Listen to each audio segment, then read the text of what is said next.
Good evening and welcome to this week's edition of Sunday Night Live, your favorite automotive show where we talk about all things automotive, variable ops, fixed ops, you name it. If it has to do with the dealership, we talk about it and we bring in the experts to talk about and share with what they do. Now tonight is kind of a treat because what we're going to be talking about, what we're going to learn from Peter is that it transcends way beyond just our business. Yes, it fits every part of our business. Yes, whether it's the front, the back, the middle, doesn't really matter. But it also works in your daily life in pretty much anything you want to achieve. So I want to welcome Peter Collins to the show. Welcome. Hi, Paul. Hi, people. Nice to be here. All the way from Sydney, Australia. So we appreciate you sharing your knowledge with us. Why don't you tell everybody a little bit about you, and then we'll kind of jump into it. I've been in sales coming up to 60 years in the middle of next year. And most of that time, I've exceeded everything that I've wanted to. Even as a kid, I started selling just before I was 15 years old. And by the time I'm 18, I'm selling up a storm, and I've learned a lot about the selling process. And I drive into my father's driveway. I'm still living at home at 18 years old with a Jaguar Mark II 1960, and the year is 1964. So at the age of 18, I can afford a 4-year-old Jaguar. My father comes flying out of the house saying, I don't know where you borrowed this car from, but you better take it out of here because I don't want my friends asking me why I'm making so much money. He said, Dad, it's not going to go out in the street. It's my car. And he said, what do you do for a living again? And I had to tell him, I'm in the sales industry. He, at that stage, was a leading hand with the same company he'd been working for 20 years and wasn't earning 1/3 or 1/4 of what I was doing week to week. So that's my introduction to selling. And I want to share why I got to that level. In those days, I didn't understand very much about goal setting. And it wasn't until about 15 years later till I was given some revelations on goal setting that completely changed my life. And let me just say, at that particular point, I was then promoted to estate manager of the Yellow Pages. So we're not talking about a small company. We're talking about something worldwide. And I grew a state telephone directory at 40% per annum.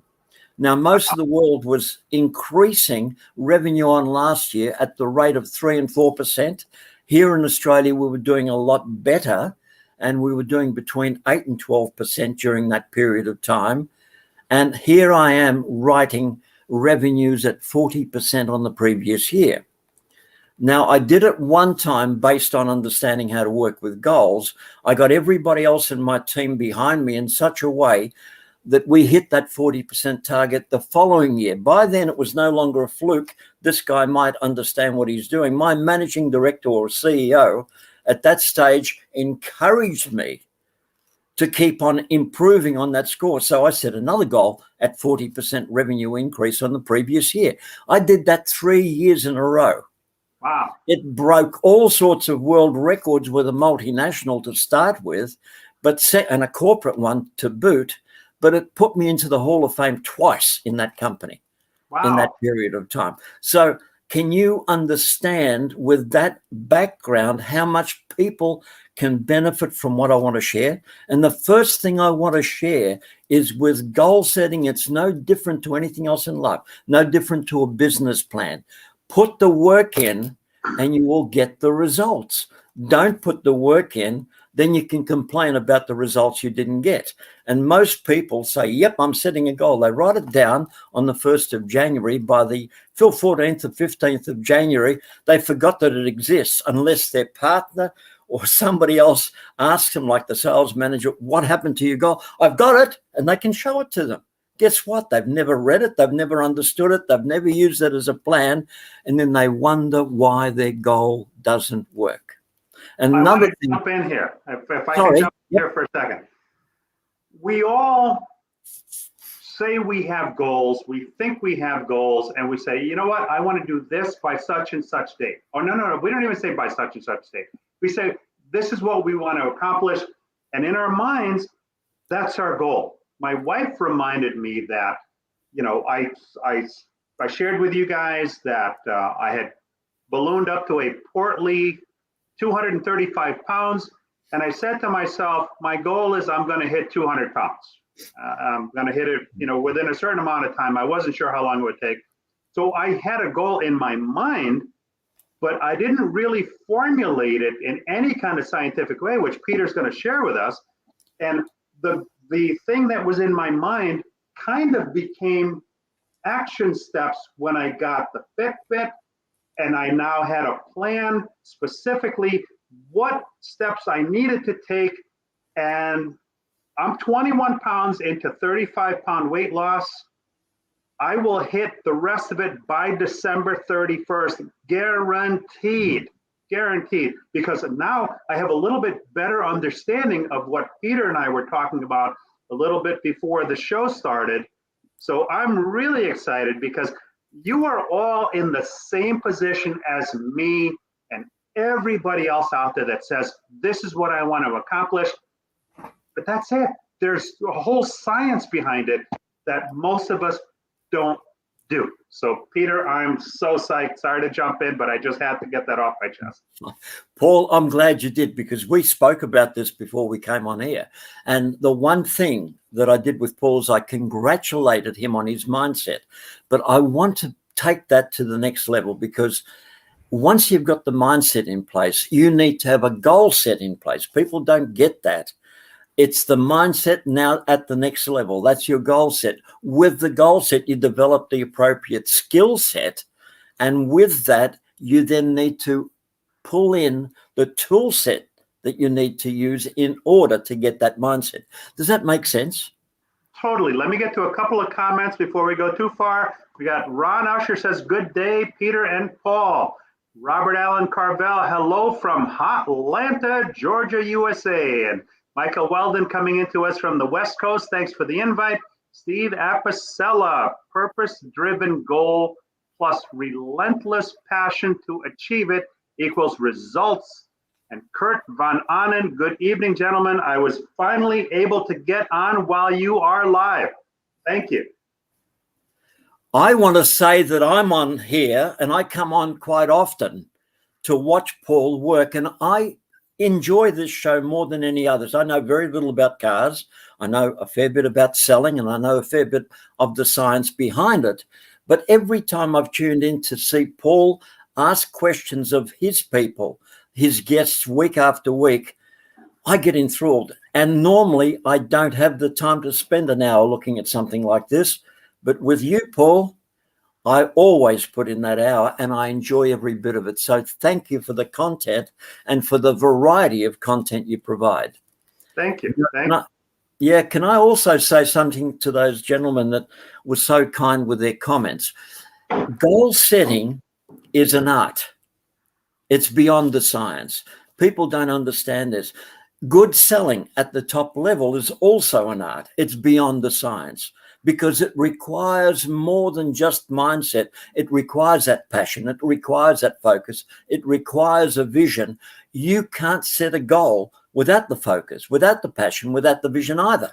So it doesn't matter which part of selling you're in, unless you've got the foundation right, it's not going to work for you. Now, can I just take this in any direction I want? The floor is yours, my friend.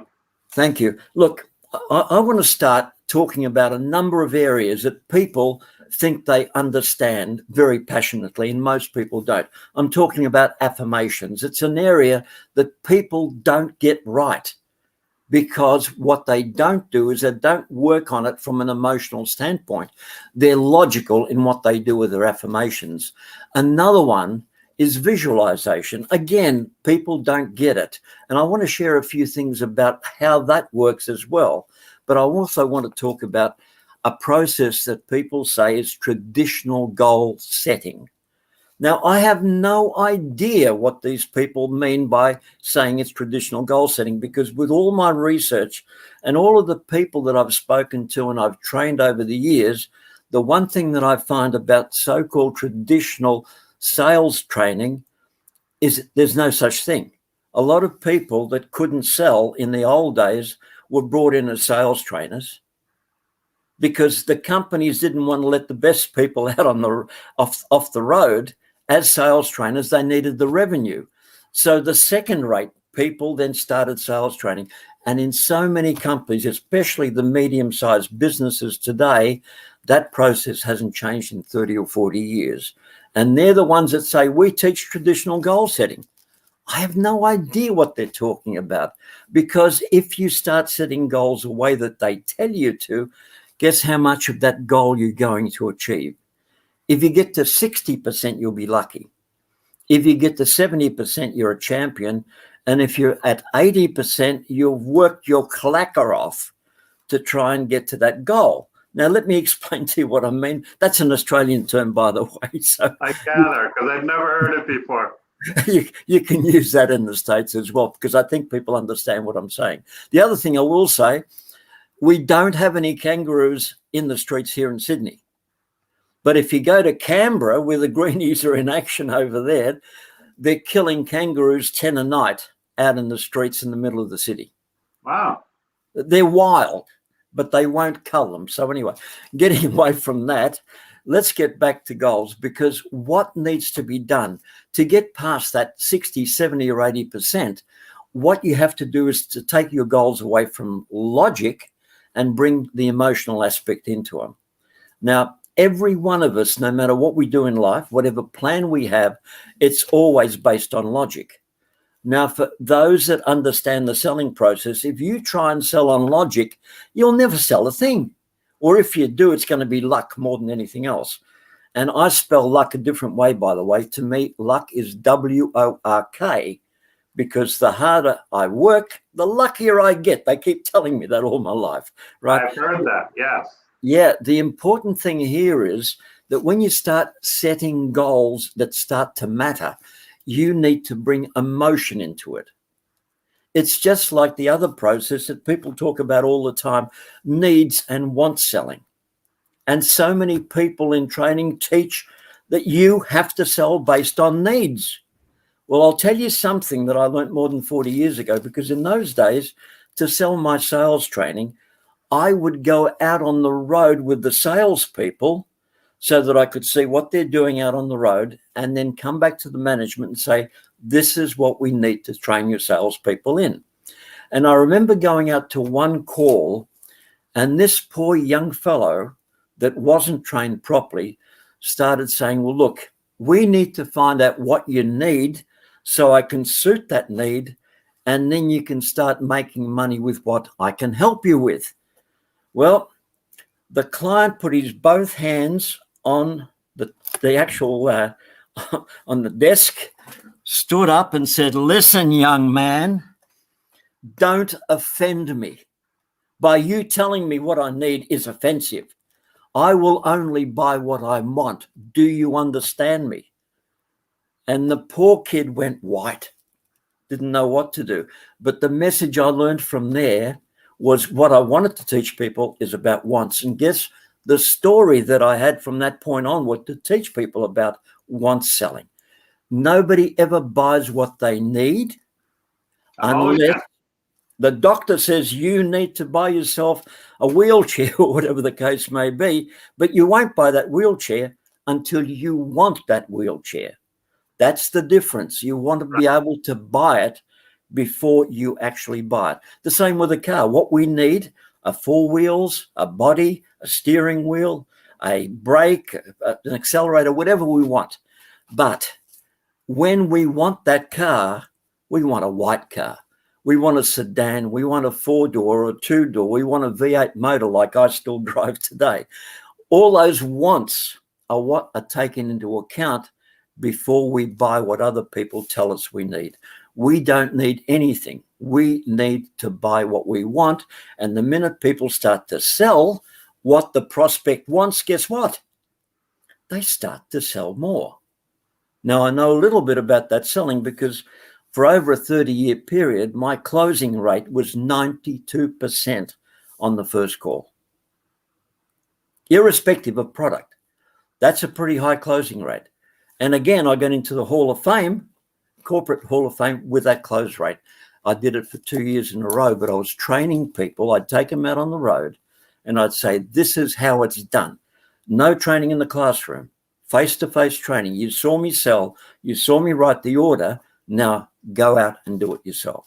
So that's where it all started. Now, the whole thing is everything we do in our selling process or goal setting is based on influence. We have sales managers telling us what we need to do in order to write our goals. We have our family telling us. We have our partner expecting us to write goals, and we need to show the partner the goal we wrote out. The fact that we don't achieve it is irrelevant because we have that influence in goal setting. And what we need to do is to break away from the influence and get back onto focus, because the minute we start to focus, we start to write goals. Now, let me jump in here 1 second. Kenneth Dunner Jr. says, Paul, congratulations to you, sir. Thank you, Kenneth.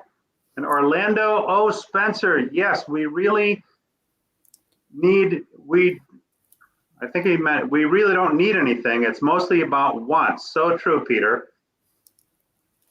He says, hi, Paul, sorry I've not been on in a while. Hey, you know what? Life gets busy and we do what we can when we can. So I appreciate you taking the time to tune in tonight, Orlando. Thank you very much. And everybody else as well. Thank you. Can I now take it to another point of contention, especially in goal setting, and that's affirmations. Most people understand that in goal setting, affirmations are crucial. Any form of selling, affirmations are crucial. But I'll guarantee that most people we're talking to today have tried affirmations. They go and read the affirmations, or they go and memorize affirmations, and 2 or 3 days later, it mentally gets too hard to work the affirmations. So what do? We drop the affirmations. When the sales start to fall away, we go back to affirmations. And it's a cycle that goes on forever. But sorry? It's a vicious cycle. It is. So there's a way of breaking that cycle, and it's going away from logic. Because when we start writing our affirmations, we write affirmations based on logic. But once you start learning how to work with affirmations effectively, you can actually turn that logic into emotion in a very, very simple way. Now, 2 things I want to bring up here. The minute you start to understand how to work with emotion using logic to start with, you'll start to change the way you do things. And if you can then work with your affirmations for the first 21 or 28 days, depending on what school of understanding you're working with, you then create a habit. I prefer the 28 days because that way I'm sure that I create a habit. And if you do it for 90 days, you then create a lifestyle. Now, this is so important to your goals, because if you can break past that 28 days, past the 90 days, you will set goals that you can only dream of. They'll be that powerful that you'll actually fall over yourself with all the benefits you get. So let me take you to another level, because what you need to do, it's a lot of people I've spoken with over the years, and I've written a few of these down. They say, I care about how I sell. Other people will say, well, excellent, I'm an excellent problem solver, or I drive results doing my best. Now, all of that is logical, and you can have that as affirmation for the next 2 or 3 days, and I guess you'll then fall into the same trap as everybody else. You'll stop using it because it is logic. Now, here's how to convert that partially into an emotional format. You then just bring in this one short phrase: I attract sales other sellers don't. Then the word because. I care about how I sell and how this is perceived by my prospect. What a difference to that one phrase, I care about how I sell. So you've now gone from logic to emotion. Let's go to the next one. I'm an excellent problem solver. Well, again, I attract sales other sellers don't, because I am an excellent problem solver that concentrates on what my prospect wants. See the difference? You've now emotionalized a logical phrase. And the other one, I drive results doing my best. Again, I attract sales others sellers don't, because I drive results doing my very best for my prospects and my clients. And you're saying that 28 days is a good formula to start that habit that leads you on to the success you're looking for. It's a habit at 28 days. You need to get it to 90 days as a lifestyle. But Yeah. the minute you start to emotionalize, the 28 days are doable.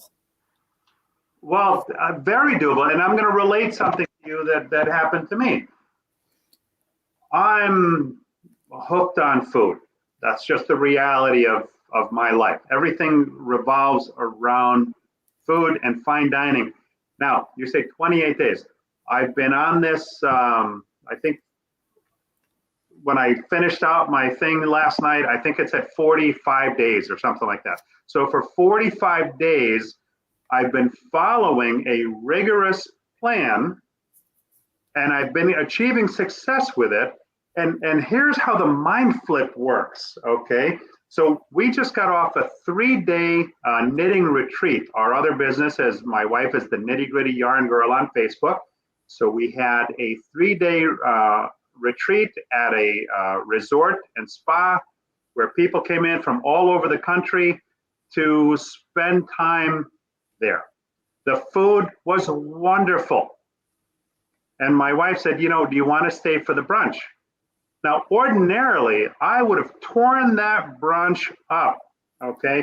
But in my mind, I'm trying to come up with reasons to not stay for the brunch, because as delicious as it was, I've been for 45 days following a specific plan that's yielding exact results that I'm looking for. And the reason I didn't want to stay for the brunch is because I wanted to get back to my new normal eating plan to stay on track with what I've been doing for the last 45 days. So that 28-day thing, yeah, it becomes addictive. And I can't wait to be at the 90-day, because I think that is going to transform into a whole nother lifestyle. It will. At 90 days, things will change to such an extent that lifestyle will never change. And people don't realize how powerful it is. The same thing, the same people over the years that I've taught about setting goals and setting business plans and the like, they never go back to the old. Now, I want to bring up another product, which I don't have, but I've used. And here in Australia, we call it the Man Shake. And it became so popular, they now have a woman's version called the Woman Shake. Now, let me explain to you what the Man Shake is. It's a product developed for those men that love to drink their beer, because the biggest problem with drinking excessive amounts of beer is you end up with a belly you shouldn't have, and the body gets very distorted. Now, the Man Shake is currently advertising on television, telling people how this man lost 80 kilos but still drinks beer. And it's by using this process called the Man Shake. And one after another. I also know a hypnotist that helped me along the way, which I'll talk about shortly. But that same hypnotist hypnotized a man that the medical profession couldn't help. He weighed over 350 kilos. They had to get him out of the house by taking out a window. Wow. Right, so that gives you an idea of how big this man was. He ended up at my friend's farm. He's got a retreat, and he now weighs something like about 55 kilos. Wow. Only a the original 300 kilo loss. But that friend of mine also hypnotized me when it comes to visualization. I'll talk about that shortly, because that is something that, again, most people can't do in selling. They know about visualization, but to actually get the visualization working for you is something beyond most people's comprehension. Now, we're taught to visualize with our eyes closed. That may not be the best thing to do when you're driving a car, because that's where I do most of my visualization these days. And I do it with flashes coming up in front of me that help me see what I want to visualize. When I'm in a call, the same thing will happen. I can actually see banners come up in front of me that I can then relate back to my prospect. Now, this is all done involuntarily because it's been stored in my subconscious mind for so many years. I then start to recall involuntarily, but it's helped me with my selling no end. Now, let me explain to you how it works, because here's where the crux comes in. First up, when you visualize, everybody says go into a quiet place at night, close your eyes and start to visualize. No, you need to go beyond that. Go into that quiet place at night, but now create a movie screen of what you want to visualize. Because unless you can see it in vivid color, you're not visualizing. So if you want $200,000 or $300,000 in income next year, guess what?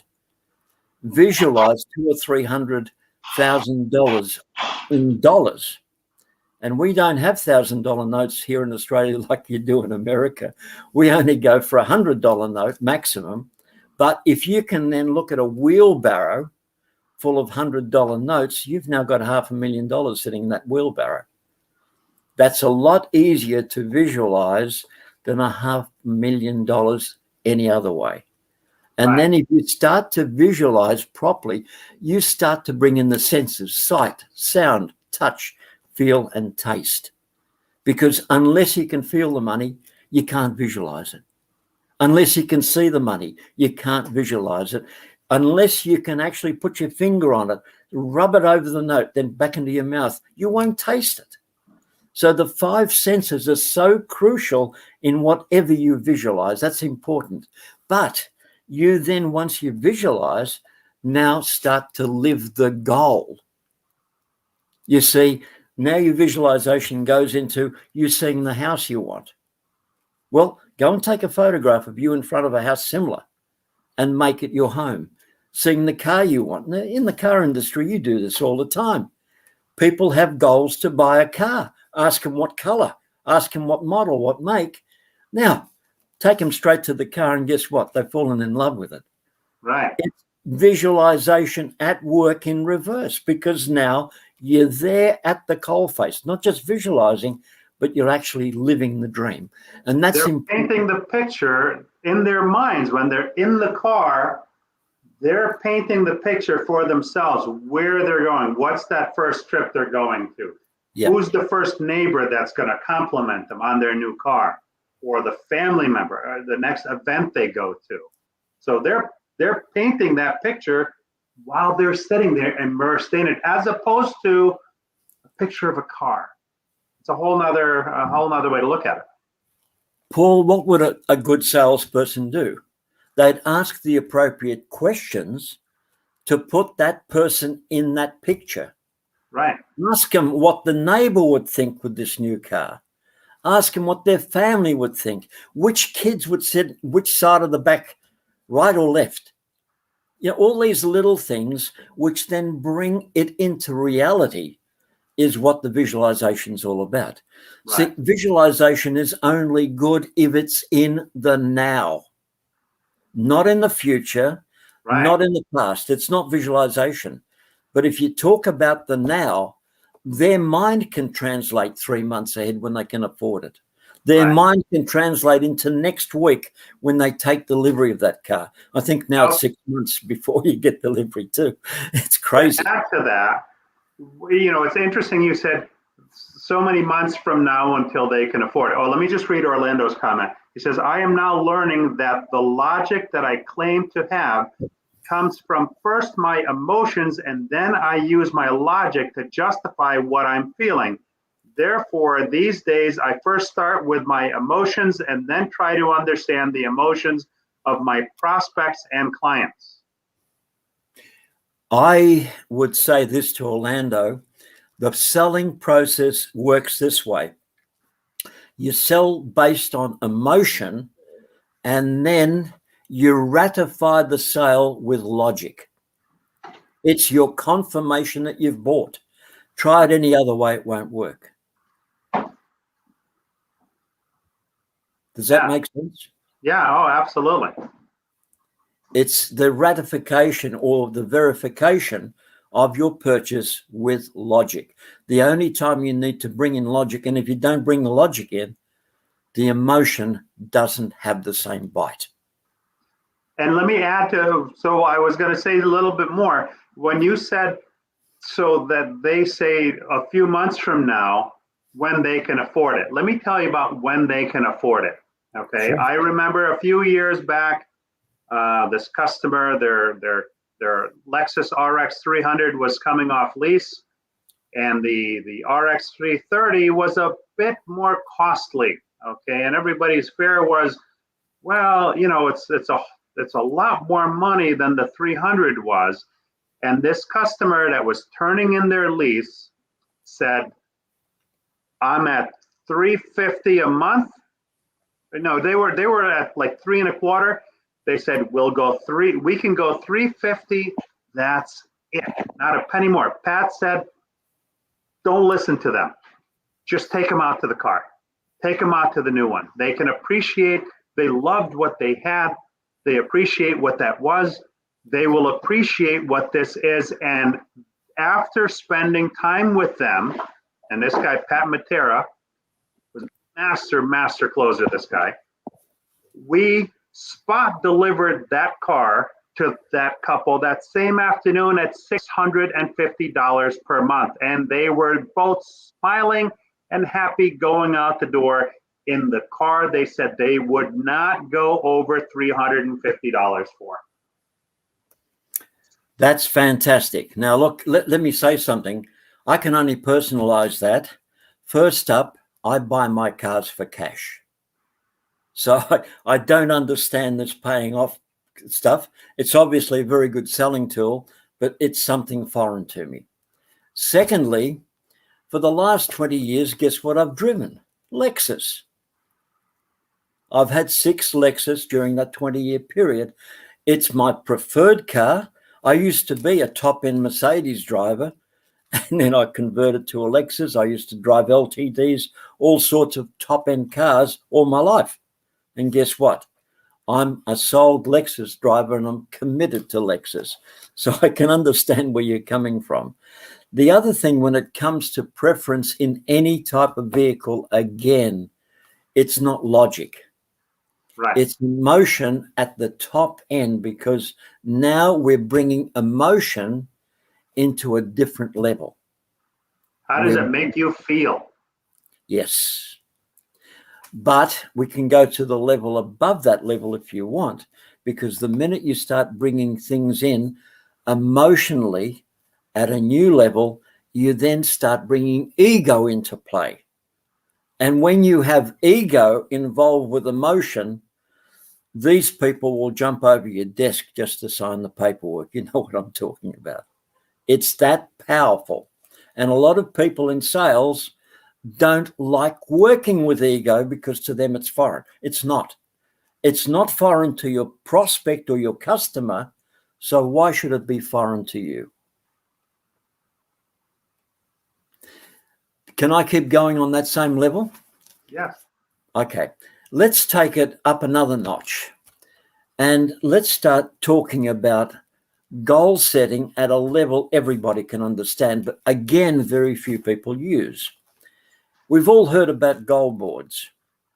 Yeah. I'm not going to ask for people to put their hands up that has goal boards, because it goes beyond goal boards, because you go into goal boards, vision boards, target boards, progressive goal boards, money goal boards, action goal boards. And if you've only reduced yourself or kept yourself to one form of goal board, you're doing yourself an injustice. Because if you're a manager in your office, you should have multiple goal boards for money, people goal boards, vision goal boards, all those. And I used to love the target goal boards. You write this little thing that looks like a target, and it's in red on the outside, red on the inside, just like the big Target stores, right? And inside that, you put your number of sales you want to make inside for that month. Or you put a percentage inside on the inside of that. Like when I was doing the 40%, everywhere you looked around my office, in the car, inside my briefcase, there'd be a circle with a 40 in the middle. That gave me the 40% I was looking for. And I never lost that, because everything I came close to had the 40%. My bathroom mirror, my bedroom mirror, in my lounge room, on the TV set, everywhere I went. I traveled to the country, and again, I'd have these targets all over the place, right down to the actual door handle as I'd walked out of the motel room. So you can never overdo it. And the more you do it, the more likely you are to be remembering what you should be getting to. Now, if you start mixing that with visual goal boards, like a car or a house or whatever, that's an extra goal board with a different target. Then you start putting together the different types of money goal boards and the action goal boards. Every one of these are important. And the more you bring in other people, the more accountable you become to your goal. So if you've got your wife, you've got your kids involved, guess who's going to drive you? If you've got your sales manager involved, there's an obligation from the sales manager to drive you. But if you then personalize everything, there's no need for anybody to drive you. When they do drive you, that's the extra push that you need to get to where you're going. Targets can only be achieved when you have a target. Let me jump to a couple of comments real quickly. Orlando says, thank you, Peter, for the previous statement. And Kurt Van Anen says, emotion and a focus on the relationship over the transaction is key. If the relationship is right, the transaction becomes automatic. And this is something that is 100% spot on, and that's something that Steve Apicella talks about quite frequently. Look, I have a passion away from everything else that I do. And in every one of my rooms, I have guitars. And my passion now is I have the largest private collection of guitars in Australia. And a lot of very expensive guitars. I don't play. I stopped playing 40 years ago. And the reason being, my arthritis is that bad. I try, but it's too painful. Okay. But it doesn't stop me from collecting a passion. And when people say, I've got a guitar that I think you need to look at, and they want too much money, I'm happy to sit down and negotiate till we're both happy. Because normally when they want something, it's above what they should be charging, and it's above what I'm prepared to pay. So when you get to that happy medium, everybody wins. And the same should be happening when you're selling. Get to that happy medium. Now, I want to take you to another level in selling as well, because in my more advanced form of goal setting, I take people to 3 platforms. The first platform is the written goal. Now, most people can write a goal, but they don't write the goal effectively. When you start writing the goal, to write it effectively, rewrite it, read it. Nope, improve on it. Then go back and keep on improving on it. If you keep on improving on that goal, you then end up with something closer to what you're looking for in a goal. It then starts to become a business plan. And the minute you create that, you know what you do? You start to overachieve. Now, how many people do you know that can overachieve in their goals? Very few. Most of my friends at the top end, I call them super sellers. I registered that word, by the way. because I believe it's so powerful in terms of what people do when they're selling. A super seller is at that level. A seller is at that level somewhere. So there's a big difference between the two. But the way that a super seller writes the goal, they're going to achieve it because they will overachieve first mentally before they overachieve physically. Once you get to that level, I've got a friend that I talked about with you off camera, I think, that sets that writes his goal out 100 times. That's a second level. That's his prerequisite. And he will write the goal, then improve on that goal 100 times. It might take him a week, it might take him two, because he reads and then rewrites and reads and rewrites. I then suggest you do what he does. He stops for about a week and then rewrites that goal another 20 times, then stops another week, rewrites that goal another 20 times. Now, people say, who in their right mind would take that goal and write it 100, 150 times over and over? The person that's going to achieve $1 million, because that's what his goal target is. Most people won't do that. And Right. The reason they don't do that is it's too much work. And what did I say right at the very beginning? The things that I'm going to share with you, everybody can do. Not many people are prepared to go to that extent. Right. So here he is writing the goal 100 times, and guess how much he achieves. He gets his goal, but here's the best part. He overachieves it. And what most people would spend 12 months working on a goal over, he'll achieve it in 8 or 9 months and go beyond that. So if you want to start achieving goals at that level, put the hours in, put the work in, and then work on a checklist, making sure you understand what's happening over and over again. And the third method that I teach as a platform is Napoleon Hill's Think and Grow Rich. Now, a lot of people know about the book. A lot of people have read the book. Not many understand the content of the book and what Napoleon Hill meant by what he said about what he does.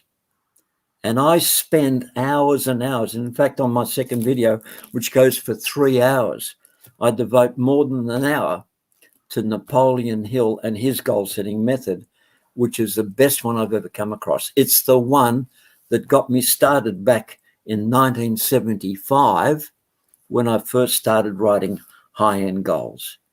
And I've never stopped that process all the way through. But for the very first time, I'm talking about it publicly. Most people didn't know what I did. In fact, I had 2 mentors in my life that pressed me to understand my process. And I said, I'll teach it to you, providing you don't share it with anybody. And I'm sure both went to the grave not sharing it with anyone. So here it is. It's now starting to unfold. But if you go back to Napoleon Hill and start working with what he says, you'll find that your level of understanding goes from there to there. It's that simple. And that's what you need when you start writing goals. Now, if I'm overshooting what people can actually comprehend at the moment, I'm happy to slow down if you're happy to start asking questions, because I know at that level, when you start talking about the foundation and blueprints required, you're talking at a level most people have never heard of. You know, I speak to a lot of people in sales, and they think if they can get to $1 or $2 or $300,000 in their selling, they're over the moon because they've achieved more than they ever will. When you overshoot that goal, you're then likely to pick up 50%. So if you write a goal for 300,000 and you're diligent about it, you're more than likely to write $150,000, and that's something most people will never achieve. But I'm talking about knowing the process so that you can now start to achieve $1, $2, and more $1 million in the same period of time, because you know what the platform is and what your focus is. Now, that's frightening to a lot of people, Paul. Well, so yeah, it's mental. You have to take mental ownership, and you have to really build. You know, it's not just I want to achieve this. It's No, you have to constantly refine it until you've really so well defined what it is that you have the building blocks to make that a reality. You know, I want to bring in one more thing, and again, totally misunderstood by not only everybody in sales, but everybody in business: the law of attraction. And everybody I speak to has got their own opinion on the law of attraction, and 99% of people have not only got it wrong, but it got it badly wrong. Now, when I first started learning about the law of attraction, I think I heard Bob Proctor talk about it more than 40 years ago. Now, if you don't know who Bob Proctor is, he actually worked for Earl Nightingale for around about 10 years. And Earl Nightingale taught him a heck of a lot, and he eventually had no choice but to go out on his own because of so many people were coming to Earl Nightingale's office saying, we want this guy to teach us. So poor old Bob had to move into the teaching industry, and he's done brilliantly ever since. But he talked about the law of attraction, and I think in those days he was pretty well mixed into the New Age movement, as were a lot of other people, and they all talked about the law of attraction. But what he talked about made a lot of sense. And there was another guy called Tony Robbins that also talked a lot about the law of attraction, and what he talks about makes a lot of sense because both of them are purists. I talk to a lot of people in the New Age movement that have taken something good and then personalized it to the point nobody can understand what they're talking about. Then they go out and say, this is my law of attraction. Yeah, doesn't work for anybody else either, so it won't work for you. The reality is, when I first got hold of this, I was going to a church that had its main pastor come from Orlando, Florida, where he was a dean of the biggest Bible school in America, came back to Melbourne, Australia, where I was living at the time, and he ended up teaching or becoming the pastor at that church, and I got to know him quite well. So in my weekly visit, I'd turn up and I'd say, I don't get this thing called the law of attraction. Do you know anything about it? And he says, what do you want to know? I said, well, do you know something about it? He said, I can lead you to over 200 scriptures that talk about the law of attraction in the Bible. It's all Bible-based. People that know nothing about the Bible are then using the Bible to teach something which is biblical. Show me. And I started learning. Do you know, I found over 500 scriptures on the law of attraction in the Bible. That's how powerful it is. And law of attraction comes up more frequently than just about any other subject. And the biggest subject that you find anywhere in the Bible is based on finance and goal setting. Interesting. People don't realize it. Yep. There are 2,700 scriptures on finance. If you want to start pulling out scriptures on faith, you'll get 300. If you want to take scriptures out dealing with God, we're talking 500. So we're talking 2,700 as opposed to a few hundred by comparison. People don't know the wealth in the Bible when it comes to understanding how much money you should be making. And if you go into the Gospels, Matthew, Mark, Luke, and John, 1 in every 10 verses are about finance or money. Jesus talked about that more than any other subject by far. So there's something that'll rock you a little if it hasn't already, because that's where it's at. And there are so many anomalies in life, people don't know where they come from. Now, you can have people like Bob Proctor and Tony Robbins then talk about another subject called tithing. And for a lot of people that don't understand tithing, it's a Christian term in the churches where you give 10% of your income voluntarily before tax, and that becomes your tithe. Now, Tony Robbins says the hardest thing I ever had to do was to write my tithing out when my tithing started exceeding $1 million at a time. Can you imagine? Now you got to write out a tithe, 10% of your income, and it's way over $1 million. Not many people can imagine it, let alone do it. And Tony does it all the time. Kurt Von Annan says you have not because you ask not. James 4:3. There you go.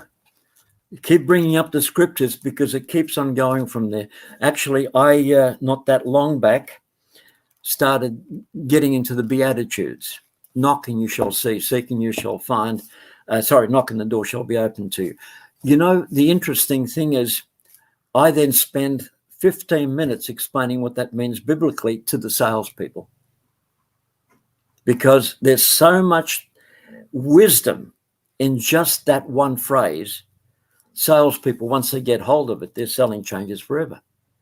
Because the knocking part is you going out there and looking for business. It's your getting out and processing things that you need to process. The seeking part, again, is looking for that business, but also I equate that into getting referrals. Business does not exist for the sake of selling. Business exists for the sake of sharing. And that's what referrals are all about. Everybody shares with each other and everybody benefits. If you're going to refer somebody to me, you're going to get a lot of joy with your friend buying from me. And if they don't, you'll probably come back to me and find out or want to ask why they didn't buy, because that was, as far as you were concerned, somebody that should have bought, and it would have done them the world of good if they did. So all of that equates, and it's no different to your industry, to any other industry. If you don't get the wheels in motion, nothing much happens. Yeah, no, that's very true. You know, the thing is, every time you set a goal, they should be focus-based. But most people will set goals that are fear-based. If I don't set a goal, and they'll give you the rest of that sentence that'll explain why they're not setting goals, but what's wrong with setting goals. And I've never had situations where I start talking to people that make any sense, because all of a sudden people veer off on different tangents talking about goals that they didn't get, they should have got, or they couldn't be bothered getting, or other people are cheating getting goals. Well, I don't understand how that works, but this is the conversations that I keep on having. Now you're nodding there, Paul. Have you got? No, that's you get me to look at things in a little bit different way than I've looked at them. I thought I had a good understanding of it, but apparently there's so much more to it that I'm realizing that this has been extremely informative, and it's getting me to look at things in a different way than I'm used to looking at them. You know, I thank you for saying that, because I always tell people, and this is most of the time that I do my sales training, whatever you learn from me, I hope you've been taking notes, because if you haven't, there's a lot you're going to guess. So my recommendation is do the replay on what you've seen here with pen and paper in hand. Now, the very first time that I got serious about working with Think and Grow Rich is I had a managing director in Melbourne, Australia, challenge me to actually go and look at Think and Grow Rich. Now, I thought that book was a nice book for me to read. It really wasn't for me because it didn't have anything relative for me. I then went and saw a video by Earl Nightingale, and it was called The Strangest Secret. Now, I not only watched that video, it was in 16mm film, by the way, back in the 1970s, right? That I saw. Was it on a wheel? Reel to reel, yep. And I had to keep on hiring reel-to-reel projectors because that size wasn't domestic. We're talking commercial size, 16mm.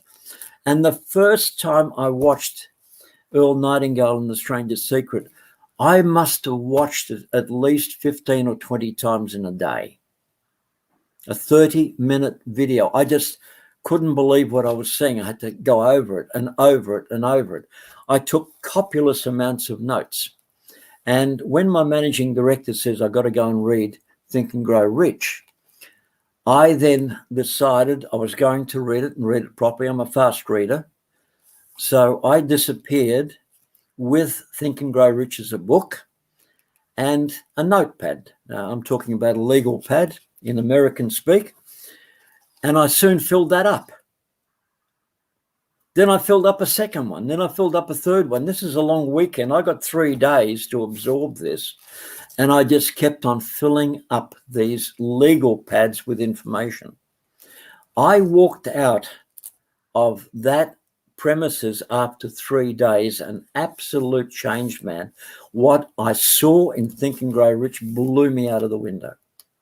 I'd never read so much wisdom in my life, but that was the first time I read it with a purpose. Now, I was given a purpose by my managing director as what I should look for. And when I started seeing what he was talking about, we had a totally different book. Now, I'm suggesting that you go and get Think and Grow Rich, but look for the purpose behind it. It's a money-making book, and it always has been. But the interesting thing is, with the amount of people that Napoleon Hill interviewed to get that book together, some 200 people, he actually wrote the book with a purpose in mind, and very few people have understood the purpose. And I'm suggesting that every one of us goes out, rereads it again, looking for the money magnet within the pages of that book. You'll be pleasantly surprised when you do. Yeah, I'm going to get another copy of that. Well, I don't know how many copies I've got through. Bob Proctor is an interesting character because I saw an interview with him quite some time back where he actually has a little book reader that he keeps open. And he's been reading Think and Grow Rich now for 60 years, page by page, paragraph by paragraph. And he's got this reader that he opens at a specific page, and he won't move to the next page until both his spirit and his mind have understood the content. 60 years he's been reading this one book, looking for more and more wisdom within the content. Now, if it's good enough for Bob Proctor to do that, with all of his understanding and his learning, I think it's good enough for all of us to be able to do that as well. Oh, I agree, 1,000%. How are we going for time? I think we're about out, aren't we? We're doing good. We're down to the final 3. Okay. This has been so informative. Paul, do you want to wrap this up on behalf of everybody? Or do you want me to do that? You do it. I've so enjoyed everything that you brought here tonight. Thank you. It's helped me realize some of the changes that I've made, not realizing how I made them. But it's also it's opened me up to looking at things a little bit differently than I would have ordinarily looked at it. So I've absorbed information on 2 different levels here tonight. And I can't thank you enough. It's far exceeded my expectations. I knew it would be good, but I didn't know it would be this good. Well, as I said to you before we actually started the program today, I can share 4 or 5 hours on this subject alone. That's how much work I've done on it. But I think the important thing for everybody here, I've tried to cover as much as I possibly can in a shortest period of time that I can without going into too much depth. And the only way you're going to get into more depth is, again, get hold of a copy of this and just play it over and over, because you'll get a message behind the message. This is something I learned 50 years ago. The minute you start on a project, don't just do it once. Every time you go over it again, you'll get more wisdom coming out of the pages or out of the notes or out of something. And the more you do it, the more you grow. And the most important thing is, I had a mentor of mine who unfortunately passed away a little bit too early. And he was smart enough to have his wake before he passed on. Yeah. Just before he died? Yeah. And he paid for it all. 300 people in a bar. Wow. Best wake I've ever been on. guy called Brian Price. And Brian always had this concept that he worked on. He said, look, whenever I get a revelation, the first thing I do is I hold it out there.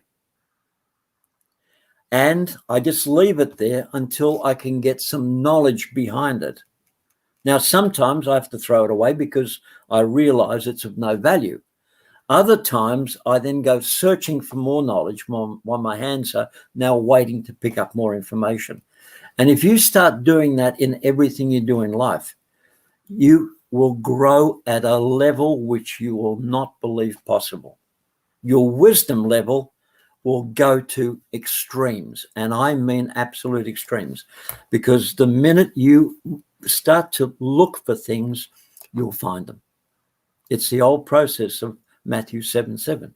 Seek and you shall find. Knock and the door shall be opened to you. Because he that looks and he that knocks will always find. And here we go. It's up to you to do what I've started. All I can do is put the platform down. It's up to you now to make that platform you and yours personally. Peter, thank you so much for spending your Sunday night with us. This, like I said, it's been extremely informative, enjoyable, and we could talk for hours if we had the time, but the time has come and gone, and every week the hour seems to go faster than the 60-minute that it's supposed to be. So, Paul, Peter, thank you again. You get it at your end, but us, we normal people, have to watch it at our end, and we find the hour disappears just as quickly. Yes, it does. So everybody that tuned in tonight, thank you very much. I appreciate it. If you know anyone that would benefit from this, please share the broadcast with them. I hope you have a safe and successful week coming up, and we'll see you next week on Sunday Night Live.